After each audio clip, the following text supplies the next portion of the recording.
Welcome to the Whitetail Advantage Podcast with your host, Brett Bovin. Thank you for tuning in and enjoy the show.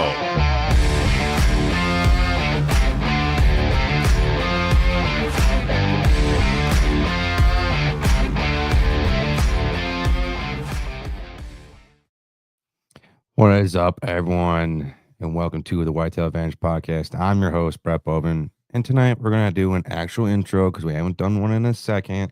So if you haven't noticed, welcome to Electronic Campfire. We are not politically correct on our show. I strongly believe hunting and brotherhood go hand in hand. So yes, there is going to be some hazing on all of our shows. That just goes with it. It's all fun and we loved each other. Anyways, but we're going to dish it out. We expect you guys to dish it out with us too. So it's all in good fun and love. I don't care if I hurt people's feelings because I just at a point in my life, I just don't give a shit. Anyways, this is a brotherhood though, so we can be raw. It goes hand in hand, like I said. I also do want to mention, put your cord in a slot machine. For everyone that doesn't know, help grow the show, help share the show. I want to say thank you to everyone out there that's been a fan of the show from the start, and we picked up some new fans, audience, brothers and sisters along the way. This is a brotherhood. So everyone that's part of it, we accept everyone, we love everyone, and we just can't say thank you enough to everyone that's been from the beginning. However, I do also want to say thank you to all the companies that have partnered up with us here at Whitetail Advantage, XOP, Magnus, Rec, Bow Addicts, and Flavors of the Forest. I want to say thank you to you guys. I also want to say thank you to all the men and women in the military. Thank you for your service. We greatly appreciate it. Thank you to all the police officers, the firefighters, the nurses, everyone in public service. We want to say thank you for your service. All right, enough of that. It's episode 163. So tonight, because Whitetail Advantage team, we're going to Indiana for a hunt. I strongly believe that the backpacking and hiking side of it all doesn't get discussed as much. And in the hunting podcast, at least around me, I mean, you can always go listen to other podcasts and listen to their things. I mean, you can listen to our guests and their podcasts. Don't get me wrong, but I thought, well, let's talk about, I have a hunting show that's based off of just that side of it, because we are going to be going backpacking. We're going to be hiking through the woods. So there's going to be some information that we should know. It's not just hunting, and there's going to be shows where we talk about bringing on guests. We talk about budgeting for hunting trips. But here's tonight's show. We're going to be talking about backpacking and hiking and stuff like that. So enough of me chit-chatting. Let's bring our guests on. Squatch is here with us tonight. Johnny's not, and Dave's not with us. So we're excited about that. We're happy about that. And tonight's guest, Carl. Carl, thank you for coming on the show, brother. My pleasure. How's it going, guys? Good. It's going fantastic. Carl, for anyone that doesn't know you, can you give a little background about yourself? So, yeah, Carl Mandrioli here, Backpacking and Blisters Podcast. I'm the host and producer of the show. We've been going for 8 seasons. And, yeah, we haven't talked a lot of hunting on our show, to be honest. And I think this is the first hunting podcast I've been on. So I'm really curious if there's any information that I've got that's helpful for everybody. But I have backpacked with hunters, though. So I have a little bit of experience with that. Yeah. What state do you live in, by the way? So I'm in Colorado. Ooh, when I was getting ready to graduate college, Colorado was on the list to move to, because you have basically everything you hunt, and mountains and backpacking like you do out there. Like that was just the place that I wanted to move to. It's a big hunting state. Like I've definitely been out on the trail, and I'm just like way out in the middle of nowhere. And then like somebody emerges from the forest. I'm like, oh, hey there with a gun. I'm like, I think you're a hunter. I hope you're a hunter. Oh man. Yeah. There's a lot of people when it comes to elk hunting though. There's one unit out there that's like prime. I think it's like unit 51 or something. But I've done some scouting with a buddy just for elk, and just kind of try to figure out like differences in terms of just how, like how you move, what you're concerned about as you're moving through the mountains. And it's definitely different. Yeah. Well, let me see how I want to start this first question off. How long how many years of experience do you have in the backcountry, in the woods, and backpacking and stuff like that? I'm sure you've been doing this for a long time since you were a kid. But how long have you been like, quote unquote, professionally kind of like doing this stuff like that? Pro level. Like, is that a thing? Like, are you a pro hunter, Brett? Would you consider Yeah, yourself? no. Well, let's say this, like to a point where it's like, you know what, I started picking things up more and more as you get older. Yeah, no, I think that I guess I would consider myself an expert. I'm just like pro seems like you're getting paid to go do those things, and I don't know if I qualify, but yeah, I would say like high school to now is like 30-ish years, maybe a little bit more. So I've been doing it for a long time. And not just backpacking, but a little bit of everything, whether it's just, camping or mountain biking or trail running, just a lot of time on the trails for sure. So yeah, we have a trip coming up in October. I think we picked out a campsite that we're going to be staying to, but we're going to be doing a lot of backcountry into the woods. And who knows, we might stay up in those woods and might not even bring it back down. Who knows? I don't know yet. Right. Brett's afraid.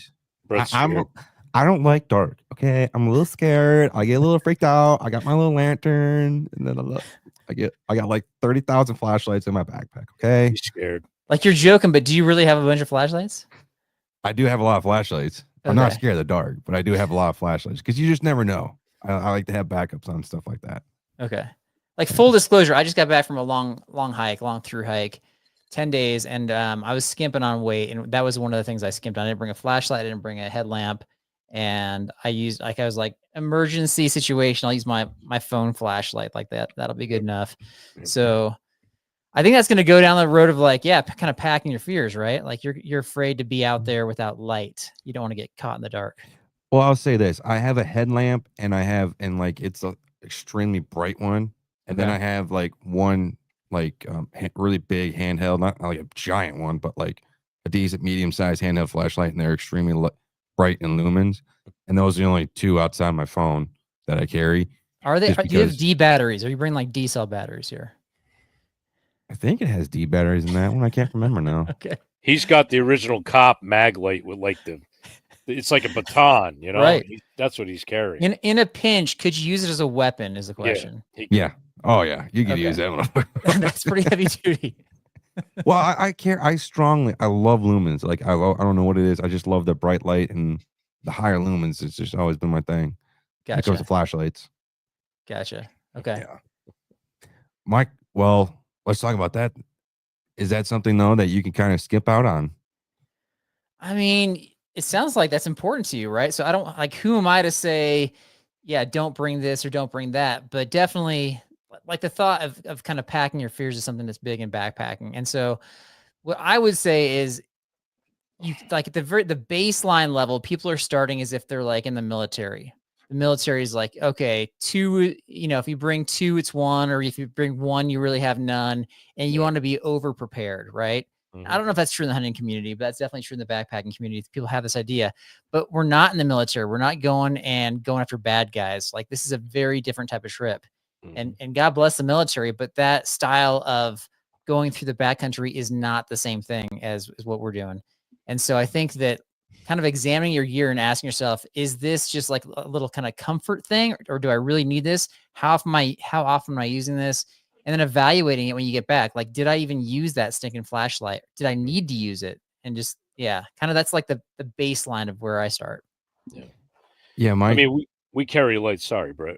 We carry lights predominantly. I mean, I'm not worried about walking in with a light on, but when you shoot a deer at last light, you got to be able to go and check your blood on the ground. So right. I mean, you want something that's not like too pinpointed, but that's flooded out over the ground. And I mean, that's really the only reason why. I mean, unless you're up in a part of the land you've never been in, and you're you're new to the area, you haven't been there before, and you're trying to just see a trail or a game trail to walk in on and stuff. But, for the most part, like growing up, I didn't want to walk in with a light. I was afraid that something would pinpoint me. I was like, more unobvious I am, and I sound like a deer or some other animal walking very slow and stopping and taking a break every so many feet, then nothing's going to bother me. I don't want that light on me. Right. So I got scared with that when I was younger. Like like I need the light because I was young. I was like, ooh, I was actually afraid going through the dark because of the movie Pumpkinhead. Everyone that knows that's a fan of the show knows me. I am scared of the movie Pumpkinhead. He's Thank you, scared to Dad. death You of it. fucking asshole. If you just want to Anyways. mess with Brett, Carl, just send him text pictures of Pumpkinhead. Yeah. I He mean, you're loves asking for it by telling everybody that, right? He Yeah, loves it. everyone's known. Yeah. But You know, as I got older, I'm at the point now when it comes to early morning entrances and out, like I barely turn my red light on. And like I said earlier, I'm big on the lumens. So when you shoot that deer and you're tracking it through the middle of the night, like you want it flashing right there, but you also want that good moonlight around it on the backside of it. But like you were mentioning earlier, I do have that mentality because I was in law enforcement. I was trained by law enforcement officers. I was trained by military personnel. So even from a young age, I was trained that way. Right. So it's just been that mentality that was ingrained into me where 1, it's none, 2 is 1 type deal. And like I've had that through everything I've backpacked for. And even when I'm going out into my own backwoods and I'm camping or something like that, it's like, and I'm done with it. I'm like, did I really need that? Right. But yet when I'm packing out ready to go, I'm like, I'd much rather of the term of I rather have and need than need not have type thing. Right. But like, where do you draw the line? Right. So you could say that for anything is like, okay, I'm going to bring in some body armor in case a bear randomly attacks me. I'd rather have the body armor on and not need it than need it and not have it. Like that's not going to happen. Like it's very unlikely to happen. So you have to figure out where that line is for you, I suppose. Yeah. So with that being said, we're getting ready to pack our trip to leave our house we're going to be down there for 7 days, I think 7, 8 days. Where should we start looking at? Okay. And at least so, at least on the packing side of it. Let's start there. Right. I guess so you get like different types of hunters out there, right? So you get the hunters that are doing, it sounds like exactly what you're doing. You get the hunters that are kind of riding around on their backcountry mopeds and just kind of shooting off when they see something. Yeah. So I don't know your background experience. How many times have you gone like backcountry hunting where you have to pack, like where you've got to be mindful of the weight that you're carrying? Is this first time or is this like pretty frequent? This will be my first out-of-state trip hunt. Okay. Yes. it's not my first time. I've backcountry hunted up in the mountains. Yeah. So I think that if it's your first time, like just chances are you're going to be overpacking. Like, I don't know if there's a solution for that because you don't really know what you're going to use and need and want until you're there. And once you have that experience a few times, you can kind of sift things out. But if you're looking at strategies, I mean, we can dig in here. I basically have like 3 strategies that will help you perform well while out there. And they're kind of these generalized strategies, but we can break down each one. So the first one we've already been alluding to is reducing your pack weight. And if you feel like, I don't know, like the Squatch was talking about having some sort of maybe like a lantern style with lighting. You can have ultralight lanterns that weigh under a pound versus like a D cell battery mag light, which is not going to be kind of that floodlight situation.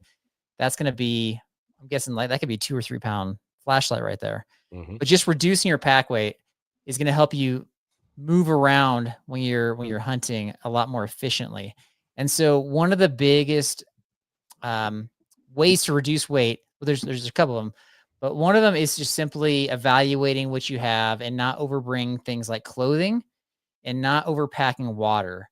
So if you're in an area where water is abundant, do you need to have 2 liters of water on you at all times? Or if you're like, hey, I'm going to hit a stream in another mile, let me just have half a liter. And then when I hit that stream another mile, I'm just going to do a quick filter. So those are things you can consider. And then in terms of just like actual gear, I feel like, correct me if I'm wrong, but I feel like a lot of the hunting gear is just stinking heavy. So like the QU packs, are you guys fans of QU? I don't use it. No.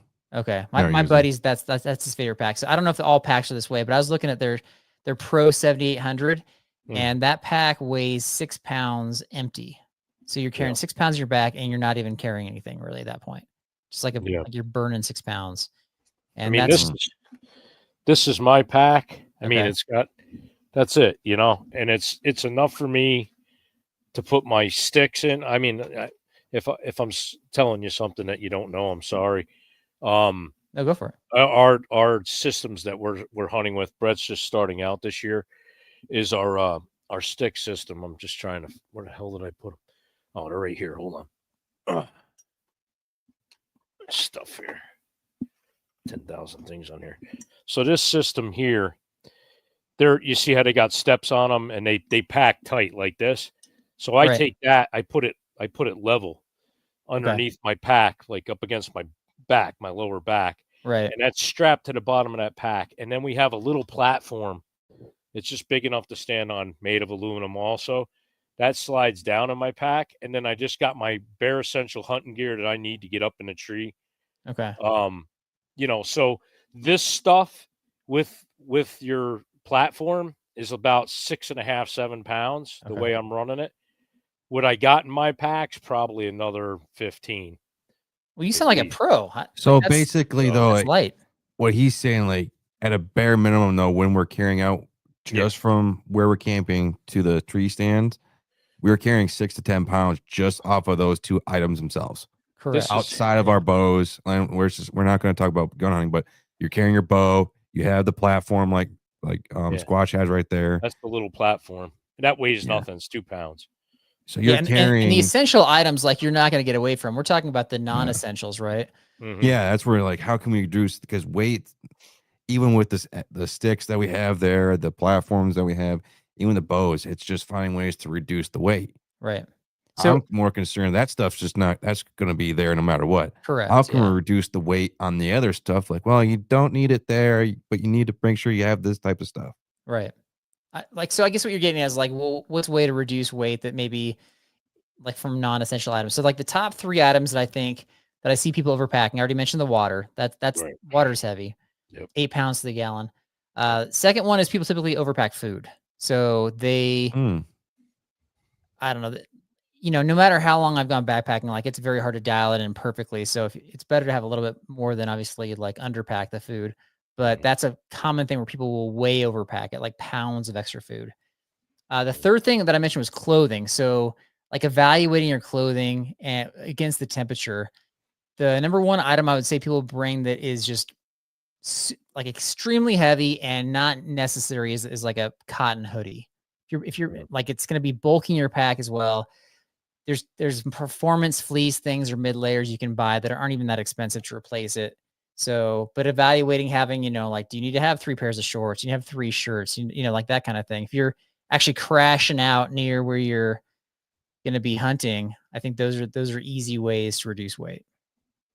And I don't think we discussed it when it comes to food and water. I think at least going there, this was my thought, was just to not buy anything until we get down there and then go to a quick grocery store and just have a place where it's like, all right, let's buy our stuff for 3 days or 4 days. And then we'll reevaluate as we're getting closer towards the end of this trip. And like, all right, we need to at least make sure we have this stuff and that stuff type deal. And just that way we're not killing ourselves with that stuff and obviously spending a bunch of money that we don't end up wasting. Right. What was good for us, like when I went down to Ohio, my son and I went into basically just Dollar General. And I mean, we got bologna and we got bread and we got mustard and we got, you know, some American cheese. And you know what? We just make a sandwich, just throw it in there, keep it simple. You know, you got some snacks. I don't bring a lot with me when I go because it's just extra weight. It's extra crap in your pack. As long as you got something to drink for the time that you're going to be out there, you know, keep that with you. Because it get, you know, in the earlier months, it gets hot, it's still hot. You're thirsty. But, like, you know, just what pops into my mind. I used to prep. I was a prepper. I got into all that. I actually kind of headed up at one of the prepping classes and stuff that we had out here. But I got kind of in that stuff when I was getting into college. Like, as I was leaving high school, it's like those guys seem like a bunch of wackadoodles, but they seem smart as shit. Like, prepare for this stuff. I was like, that stuff was pretty cool. Like Carl was saying, you know, you over like, I need 8 bottles of water. I'm going out for the whole day.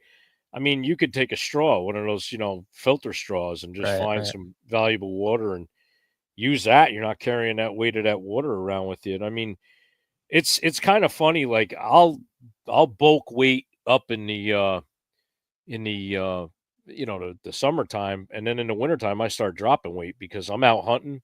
I'm not eating as much. I'm barely, I just hunt. I concentrate on hunting, and it's, I'm going from spot to spot. I'm walking the mountains. I'm doing my stuff. But it's funny with my own pack. I'm like, okay, this piece that I have here, how can I make that more efficient, or do I really need it? Right. And I'll sit there and I'll try to find a lighter version of it. I'll actually go out and I'll freeze half the time. Like if I'm out in the woods, I don't want to carry all this extra jacket, strapped to the back of that, and it's something else on my back when I'm going in. So I prepare myself for the elements. I'll start, acclimating my body to what I got to withstand when I'm out there. And I'm sure, you backpacking and doing the trips you do, you probably sit there and you say, yeah, do I really need that polar fleece, or can I get by with a midweight, shirt, and I'm going to be all right? Right. A great thing. They're not real bulky or really heavy, but hand warmers. I mean, you could take a hand warmer pack and you're freezing. If you throw that sucker, I always wear a lightweight turtleneck because I don't like the wind hitting me in the back, but I'll take that pack and I'll put that right at the nape of my neck back here. You'd be surprised how fast you'll warm up. And your kidneys are the next thing to freeze up really quick, especially if it's windy out. So if you can just throw a pack down by like the small of your back, and you don't have to have heavy clothing, that stuff will warm your core temperature right up. Yeah, I it's right brought near your those if tramp it's stamp. off season kind of stuff for sure. Yeah. Those are just little insights that I've learned over the years, especially like mountain hunting. I mean, you get up in there and you'll sit from first light, it just makes you warm. Yes, Mr. Brett Bowen. I have a point on that. That's why I was raising my hand. I was trying to be polite. No, I didn't want to interrupt you. Go ahead. You're all right. Thank you, kind sir. No problem. That's a good point, because at least on the hunting side of it, the last like 3 to 4 years leading into last season, I just felt like when I got into those colder months of hunting, I just felt like I had so many layers on to stay warm. And even then, I'd still be out there within 2 hours and I'm like shivering, like freezing my ass off. So I actually found this. I was trying to find like these heated clothings. And that way Like the electric stuff. Yeah, that's what I found. I found this one from Scentlock, and it's a vest, and it's a little battery pack that you plug into right there, and then you have 3 different settings. And I swear to God, it reduced about 6 layers of my clothing. And instead of having to, when I'm sitting in my tree stand and I feel like I'm a giant Squatch man up there and I can barely draw back my bow, now I'm feeling out there, I'm just in a t-shirt and I can easily do my stuff. Right. So that's one thing I thought was cool to find ways to reduce weight. See these things? They're neoprene. You put them over your toes. They're neoprene. They're made by Meister, Meister. You guys can see that. Hold on. I'm horrible at this. Yeah. I do have a weird thing, though. I'll say this real quick. They stop your toes from freezing. Believe it or not, you don't even need a heat pack in that thing. The neoprene just keeps you. I don't know why. It works. Is it just me, Squatch? I want to ask you this. Just give me a quick answer. Do your knees get cold? No, they get cold for me really quick when I'm in the stand.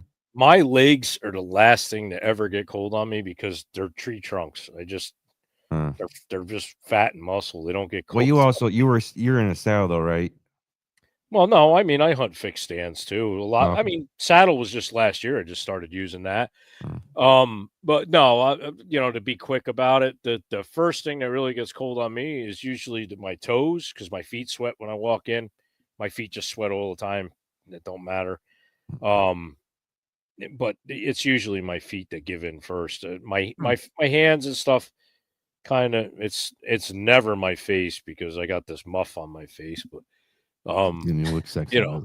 I am. I'm a handsome mother. You know that. But like I said, it's prep. It's. I tell these guys, I said, I used to ride Harleys, and I'd be out sleeveless t-shirt, right in the fall. It's 30 degrees out, and these guys are all leathered up and stuff. I'm like, they're like, "How can you ride, dude?" I'm like, I'm a bear. I'm just used to it, But it helps you in the morning when you're driving to work and it's cold out, put your windows down, man. Start getting acclimated to the freaking cold. Now we're talking. Yeah. You gotta learn to acclimate your body back to the temperatures and stuff. And in the long run, to get back to the backpacking side of it, it's going to help you with a lot less stuff that you got to carry into the woods.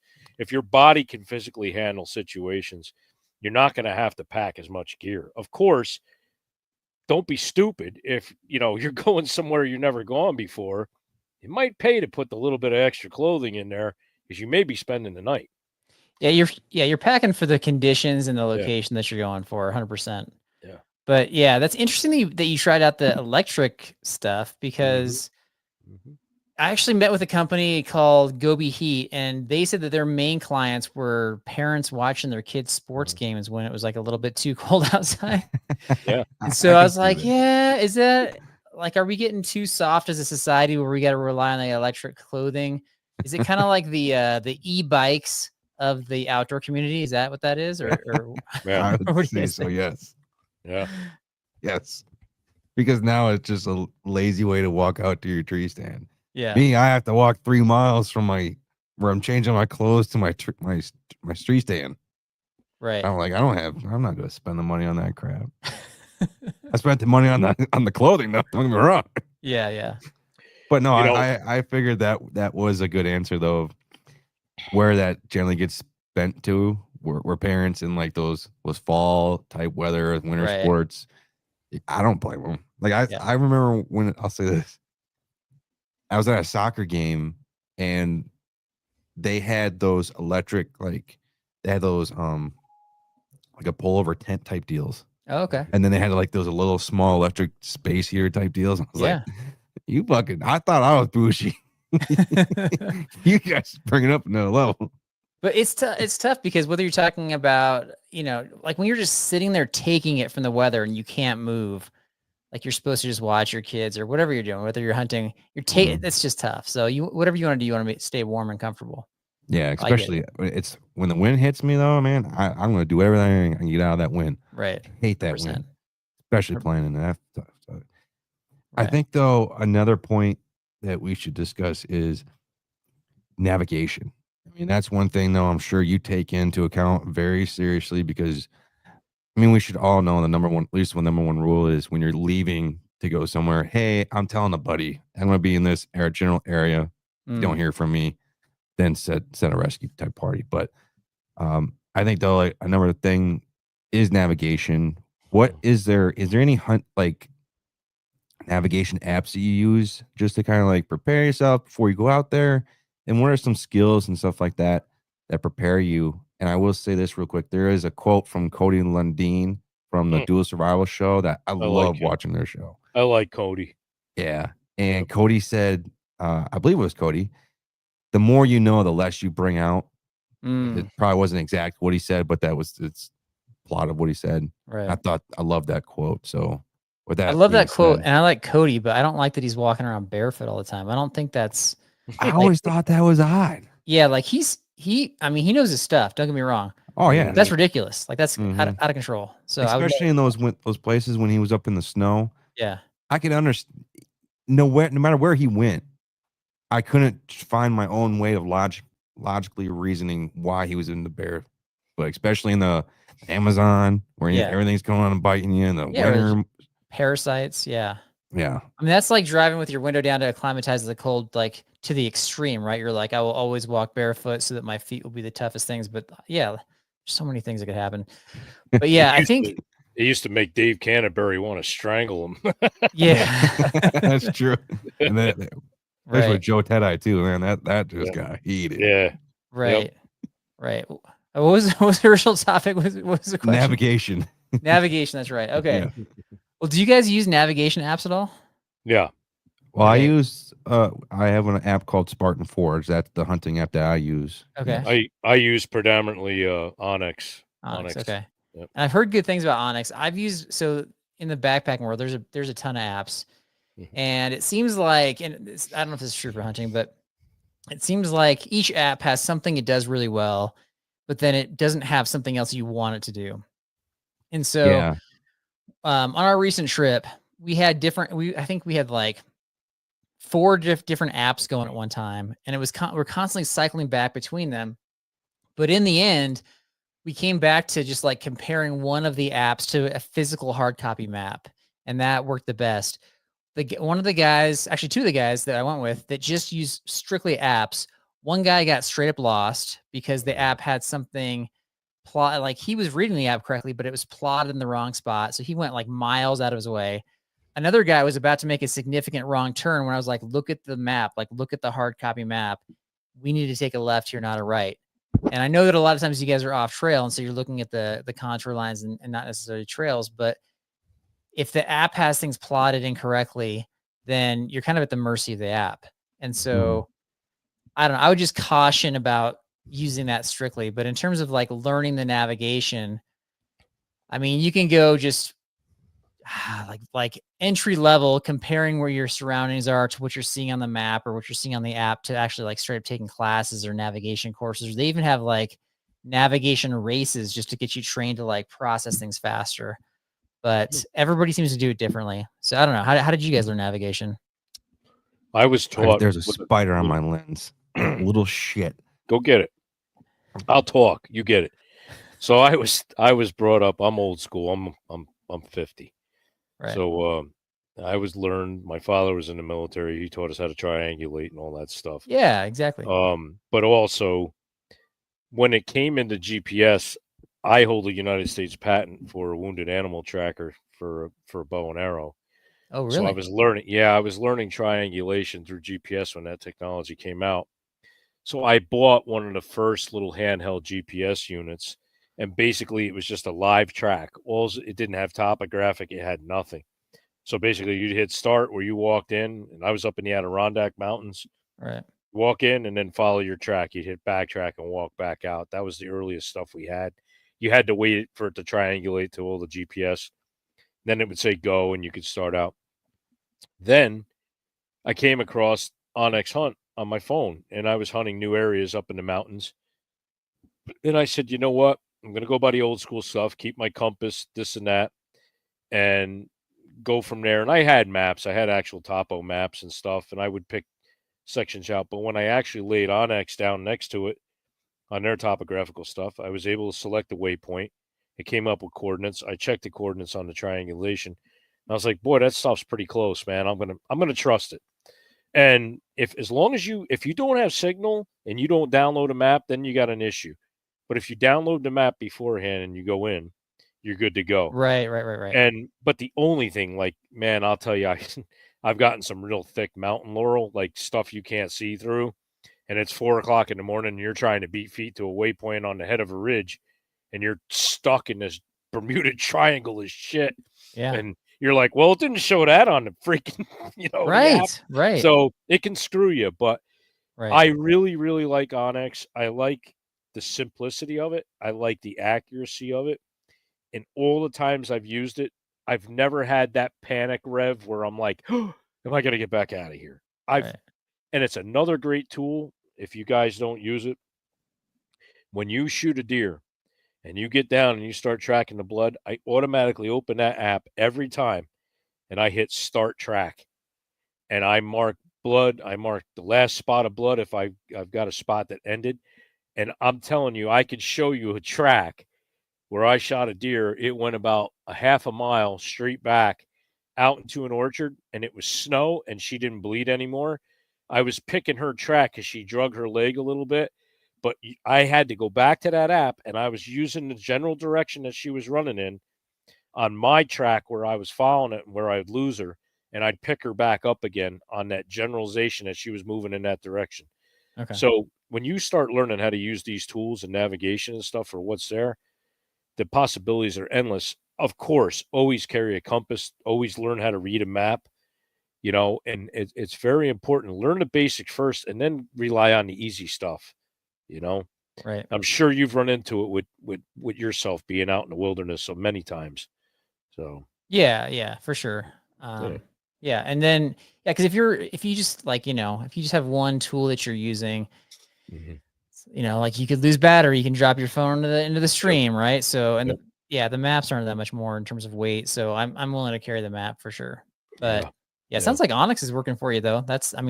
Onyx, I can't say anything bad about it, man. And I've Right. used it religiously now for probably almost 10 years. Wow. Okay. Yeah. Gotcha. It's my go-to. I love it. I love it. Right. I think I heard you right before I tried killing that spider from how'd you learn navigation? Yeah. So this is how I learned navigation. My dad, when we moved out to where they live now, I was probably 12, 13 years old, that ballpark. Took me out in the woods, did one quick recon around the area. He took me blindfolded out in the area, and then he put me on the middle and he said, find your way fucking back home. Yeah. And then that Rite was of passage. it. Yeah. I was like, oh shit, I don't know where the fuck I'm at. I'm young. And he knew that I was instantly going to try and figure out to listen to like the four-wheeler, but he turned the four-wheeler off and he said, you can't use this four-wheeler. And he walked his way out there and he said, you have to wait till you can't stop hearing me. And knowing my dad, he would go in different directions just to mislead me. Mhm. And I had to find my way back through that way. And one thing that I learned very quickly was my internal compass, because he taught me at a young age was sun sets in the west, sun rises in the east. So then it was, all right, where's the fucking sun? Where do I need to go? And I started picturing this stuff out. And then I basically just took a blueprint. Like I took Google Maps from the phones and like I put it in my brain. I'm like, all right, if I head north this way, that's north. That I'm gonna hit that road there. And if I hit south, I'm gonna hit that road. So I'm like, all right. And I was trying picturing all this stuff in my brain mentally that way. And then I eventually found my way back home. I got caught in lake effect snow in the Adirondack Mountains, and I was about 17 years old. I walked in the dark. I got up in a couple of log roads, and it started snowing like a son of a bitch, like they said it was gonna. And it was coming down over probably 4 inches an hour. And after about 4.5 hours of sitting there and the snow was building up on me and my rifle, I decided, well, you know what? It's probably a smart thing to get the hell back to the cabin, because it's going to be hell if I keep staying up here on this mountain. So I thought, like you're talking about your internal compass, right? I knew where I walked in the morning. I had that feeling. So I get down there, I'm walking, and I come back to a set of snow-filled footprints, and they're mine. And I'm like, oh, God almighty, I walked right around in a circle. Right. And I don't know if you guys know, but people have a natural clock. Sometimes they'll clock to the right, sometimes they'll clock to the left when you're walking. It's just natural. So I remembered back what I was taught, and I was like, oh my God, I got to use dead reckoning. If I don't use dead reckoning, I'm never going to get the hell out of here. I'm going to die in these woods. And I just remember looking at a point that I could see through that heavy snow, whether it was 100 yards out in front of me or less. And I'd walk, keep my eyes on that point, and I knew I was heading the right way. And I got myself down to the river that flowed in there. It was called the Goodnow Flow. I got down to the flowage, and I knew that took me back to the log road. I hugged that freaking river. I came back. I started out at 10 o'clock that morning. I didn't get home till almost 5:30 that night. It was dark. My buddy was there. He was freaking out. We didn't have cell phones. I had icicles growing off my beard, off my eyebrows. It was a bad, scary feeling, man. I'll tell you what, but you got to think it out. And if I didn't remember dead reckoning, I'd have never got out of those woods. I would have probably walked around in a circle for hours. So always remember that. You can always pick a point, a vantage point. Don't take your eyes off it. Make sure it's a big enough landmark and walk straight towards it and keep going, and then when you get to that point, pick another landmark. But a lot of people don't know that stuff, man. This is old woods, old technology stuff, man, that we used when we were kids. So I mean, you're totally right. Yeah, you're natural. It's weird, but naturally, if you don't do that, you will walk in a circle.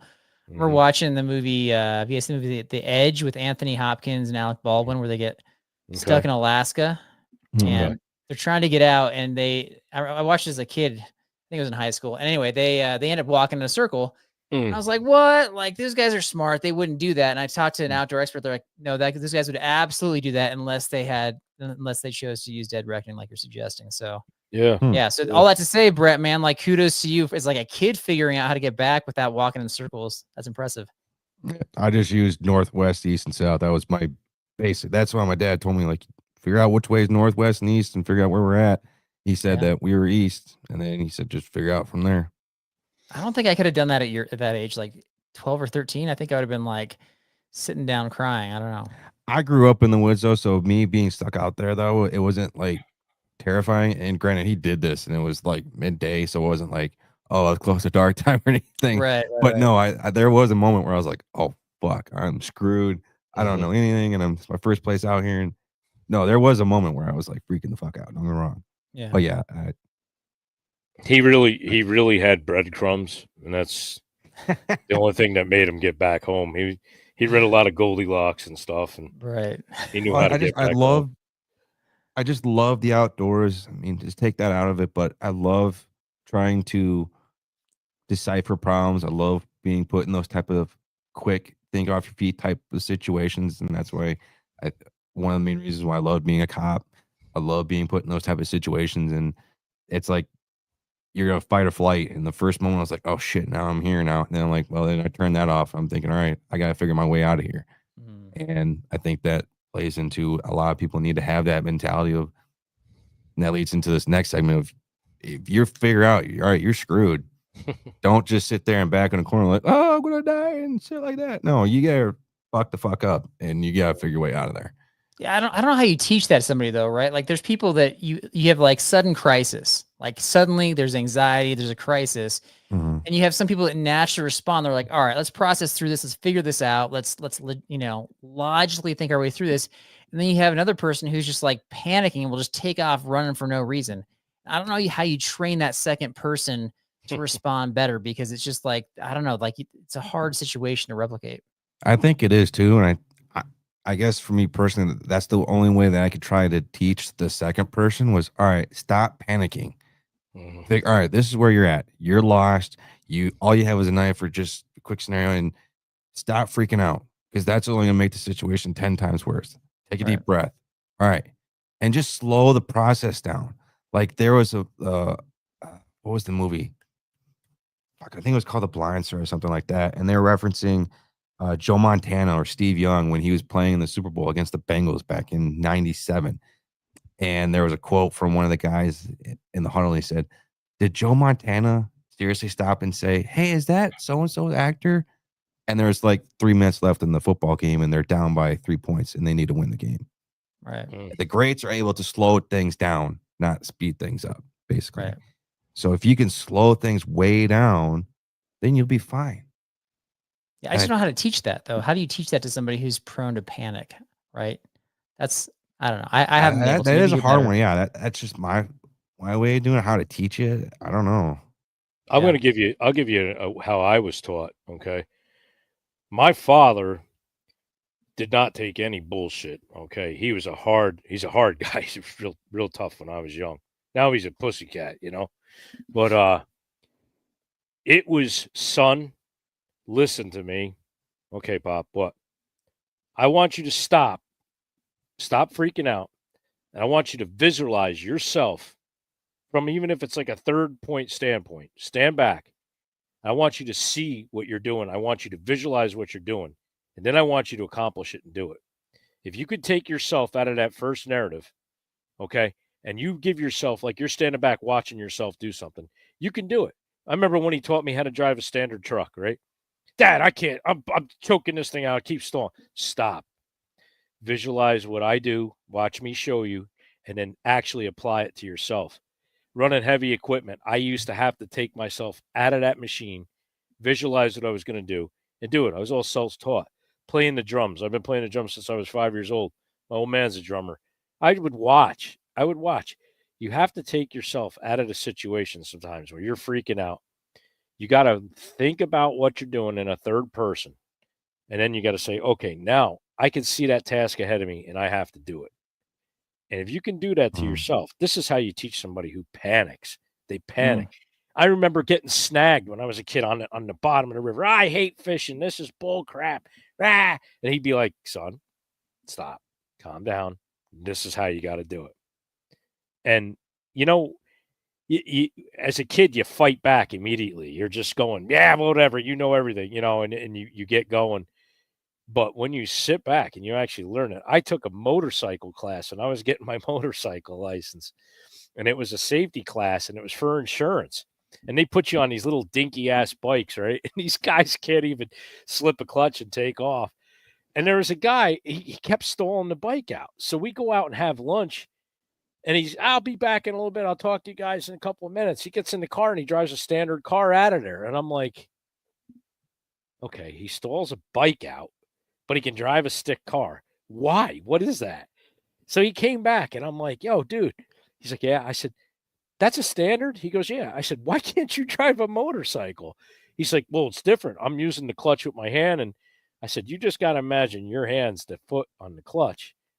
Okay. And your shifter, instead of shifting with your right hand, is your foot on the shifter. So just imagine it's all the same principles. It's just you're using different, limbs of your body to control the motorcycle. But I said, you got to visualize yourself doing it. And he went, okay. He goes, this is my third time in this class I failed because I can't shift the bike. And I'm like, you'll get through this, man. And I got him to shift the bike. I don't know. It was just what I said to him. But even the instructor was like, hey, let's have a big round for this guy. He helped so-and-so. It's his third time here. He goes, I want you. He goes, you should be an instructor. And I'm like, dude, I was just happy to help the dude out, But maybe if you can systematically walk through somebody like, how to not basically poop their pants, like maybe you should have a class that is that, just like, Squatch's way to handle crises and not poop your pants. It's funny because I could teach anybody. I used to have an archery shop I worked at, and I would get guys that never shot a bow, and I would have them shooting bullseyes by the end of the day. I'd set their bow up for them, and they couldn't believe it. Now, it's easy for me to coach somebody, but it's hard for me to coach myself because you're your toughest critic, and you don't always see what you're doing. But if I'm standing there and I'm watching somebody, I can correct you in an instant and have you shooting bullseyes. So sometimes, like my dad always told me, stop, slow down, think about what's going on, and then do it. And it's the same whether you're backpacking. If you're in a situation, maybe you fell down and you got hurt, maybe you sprained your ankle really bad, and you're starting like, oh, how am I going to get out of here? You got to calm yourself down. You're going to have to improvise something to get you where you can be mobile again. And you got to just take your time and little steps and get out. And it's amazing what your mind can overcome, where a lot of times people just panic, Rev. And I'm telling you, I've been in situations where, take my job, for instance. It's snowing. You can't see 10 feet out in front of you. You got a $250,000 brand new Mac underneath you. And you're going, God, let me get through this storm. I don't want to wreck this truck. I don't want to hurt nobody, and I damn sure don't want to hurt myself. Right. But you got to take yourself out of that situation. You got to just see everything through and then perform it. And if you can just slow yourself down enough to do that, it's amazing what you can do. It goes into archery. It goes into anything that you do. Taking a long shot with a rifle. Like I said, when you're out backpacking, the inevitable happens. Something happens or one of your guys get hurt. You don't fix anything by panicking. You got to stop, and slow yourself down and put everything in order. And if you can do that, you'll be successful. Well said. Well said.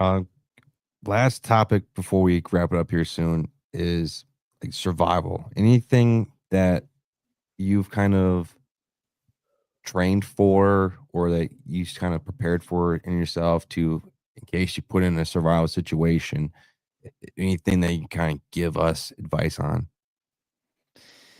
Yeah, I've been thinking through this. Like we actually had you guys were mentioning like the preppers before, and I had a prepper on my show a few weeks back, and the show is all about like, I'm going to play the role of like an ultralight backpacker. He's playing the role obviously of a prepper, and we're just going to like spout at each other the most offensive things that we could say to try to kind of rile each other up, basically making fun of each other. And so I really kind of processed through this idea of survival. And I don't know where we're at with that because we have like the emergency SOS on a lot of phones. So you don't even need a separate device to call emergency SOS. And then we have so much in the way of search and rescue nowadays, like the scenario where you're like, okay, I'm lost in the woods. I've got to survive for an extended period of time. That could definitely happen. I just don't think it's very common. So in processing through that, I'm just, like learning survival skills.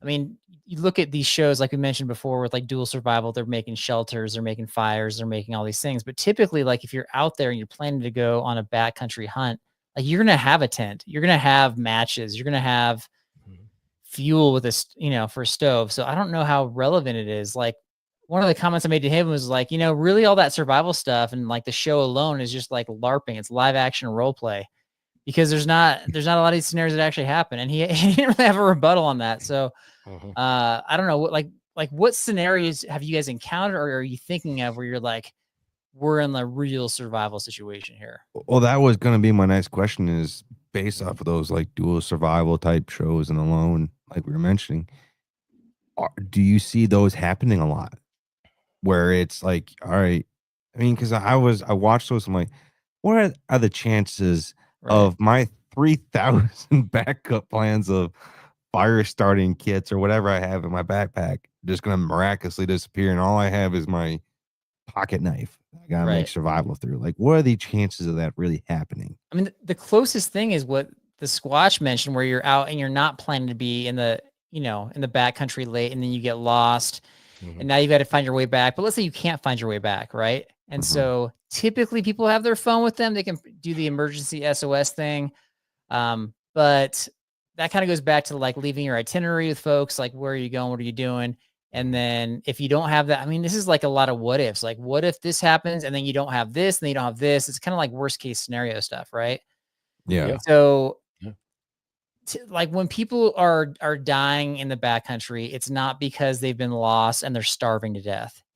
Like the most common ways people are dying are typically they're taking a fall from some sort of height. They've injured themselves or they've been knocked out or something like that, where they're just non-responsive. And those survival skills aren't necessarily relevant in those circumstances. So drowning is also up there, where you just like, you're trying to cross a river, you get swept away, or maybe it's just, injuries from that. But I don't know. Like one of my worst case scenarios I think about is if I fall. Right. I mean, I'm tethered in with a saddle. You're still kind of you can fall, climbing your sticks using your lineman's belt. When you're in a fixed stand, I mean, you're wearing a safety harness, but I mean, for years I didn't. I hated them. It was something on me I just couldn't stand. Now I'm getting older. I mean, I want to come back home to my family and stuff. I think a little different, but back in the day, I was 30 feet up in a tree with nothing around me.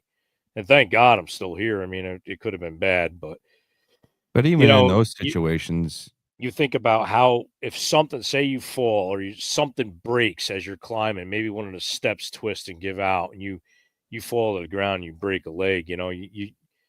You that stuff runs through my mind all the time. Or, maybe I cut myself really bad with a broadhead or a knife or something like that while I'm out there. Or God forbid, the inevitable, maybe somebody shoots you thinking you're game, and maybe it's not mortally a wound, but maybe it's bad enough where you got to get your ass home. You got to think about these things, and it's like, okay, well, I know I wear a belt. I can always make a tourniquet to, cut that circulation off to stop a massive, bleed out or something like that. I'm sure with you, Carl, as much as you backpack, you do stuff with first aid. You must keep stuff on you for first aid or, something. And there's another scenario, it's like, well, how much first aid do I pack in my bag to be realistic? It's like not much. Like, no. Not much. I mean, it's like mainly Advil and Band-Aids, right? Like you're trying to go, well, I mean, we got more than that, but you got to know how to use that stuff too. So I guess if you're really trying to prepare, getting back to the original question, taking like some sort of wilderness first aid class is going to be helpful.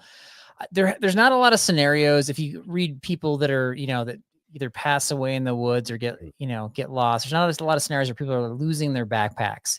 So whether you're going for a day hike or you're going for overnight, like having the essentials out there where, you're warm enough, you got shelter, you got emergency fire, you've got food, you can last for a long time. And then the biggest mistake people make, I would say, is like survival mistake is getting lost. And typically the best solution, if you're like lost, you really don't know where you are, it's not like a simple backtrack. Is you just got to stay put.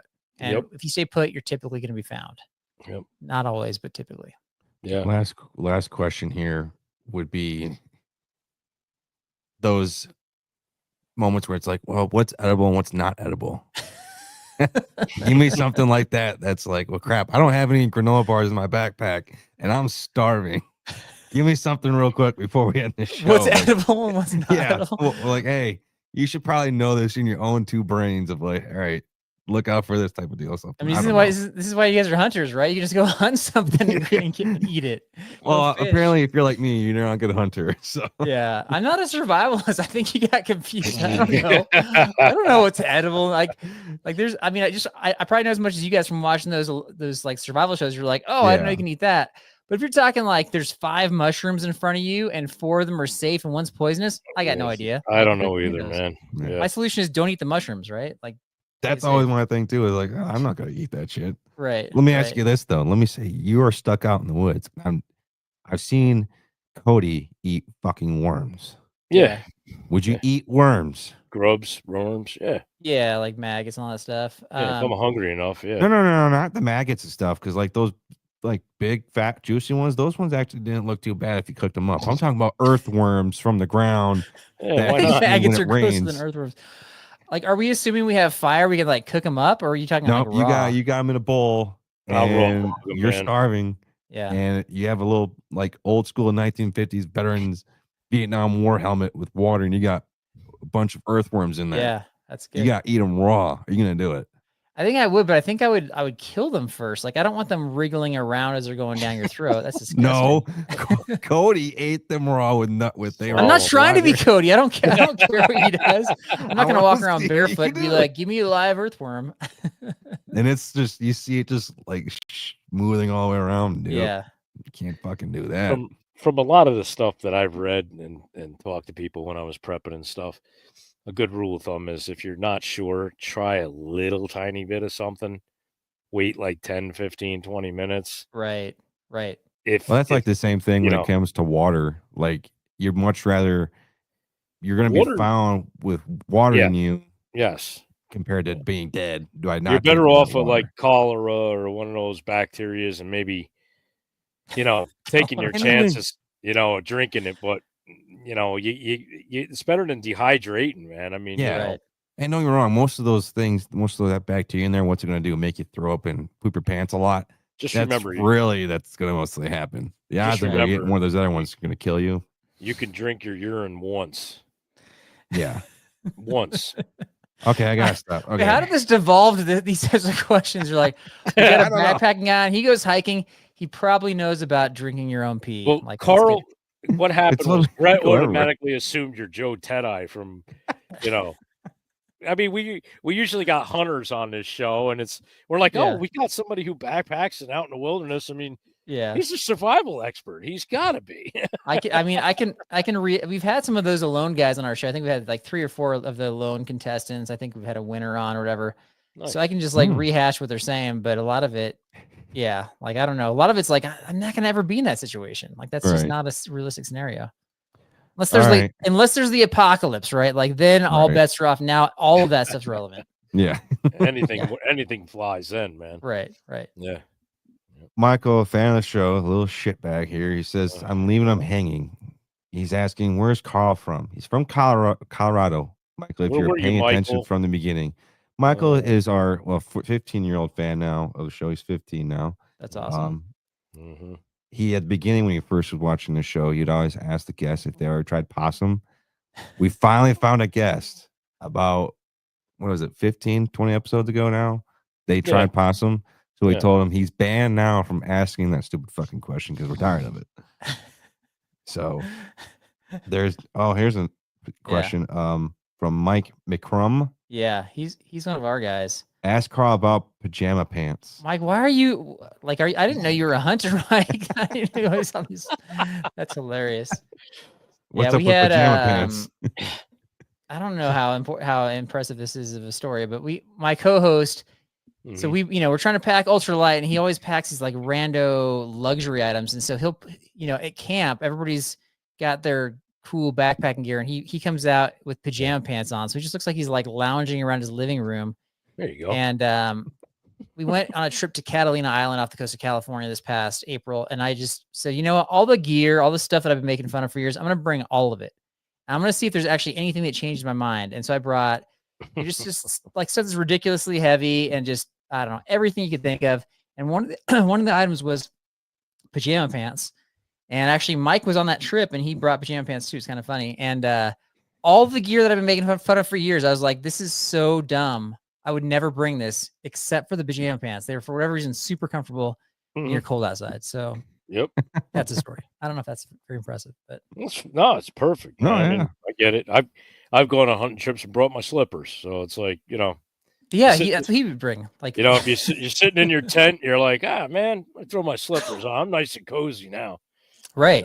Yeah. Right. What is it? So we go to my buddy's cabin up here in the end of the New Year's around that ballpark, and what do I gotta bring? I gotta bring these moccasins.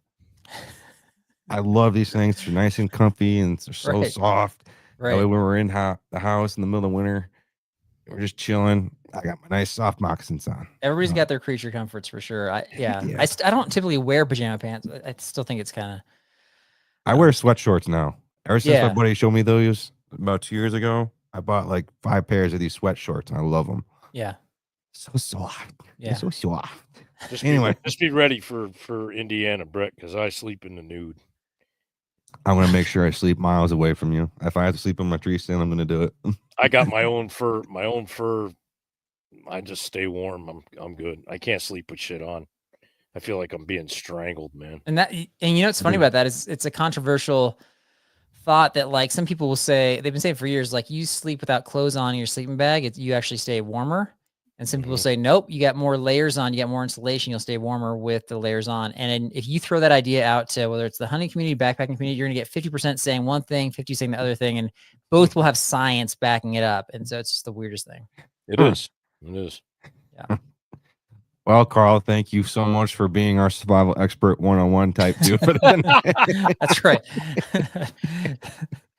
I don't think I answered a single question about survival, but happy to join the show for sure.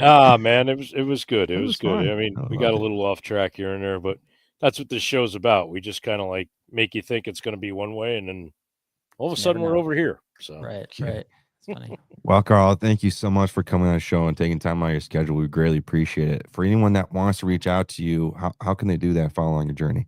Yeah, Backpacking Blisters Podcast. We kind of bill ourselves as tips and tales with a sense of humor, and so we're always goofing around. And we're just available on all the audio apps. We're on YouTube as well, but mainly audio apps is where people find us. So just Backpacking the Blisters. Yeah, thanks for asking. Sweet. Squatch, even though there might be one person out there that might want to figure out where you're at, how can that one person find you? Hey, look, if it's one person, I'm happy. That's one more than, a lot of people got. You guys all know, always on this show here on, Sundays and Tuesdays. You can find me on the Boondocks, guys, podcast there with Mike and Frank, and, the Instagram channel and the YouTube channel. And I appreciate each and every one of you, like usual, man. You guys are the best. Yeah, they're awesome out there. Thank you guys so much for coming on the show tonight. Squatch, you're basically mandatory, but Carl, thank you for coming on the show, man. We greatly appreciate it. Thanks for the invite. Appreciate it. Nice meeting you. Have a great rest of the night, guys. All right. Oh, man. And Michael right here, what's he saying in this comment? Look up Brett at Brett Loves Giving Guys Blowjobs _69. All right, Michael. That was a good one. I'll give you that one. That was a good one. Well, everyone, that's going to conclude an episode of the Whitetail Advantage Podcast. We greatly appreciate everyone gathering around the electronic campfire.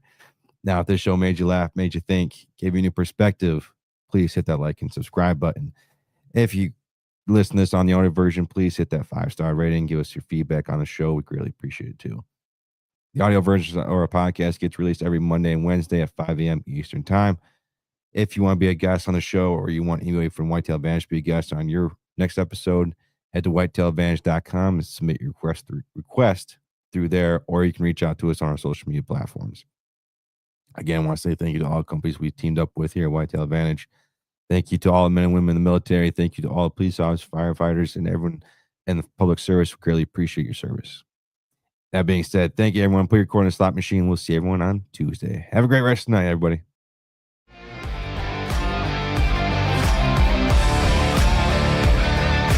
Thank you for tuning in to another episode of the Whitetail Advantage Podcast. We hope you enjoyed the show, and we will see you next time.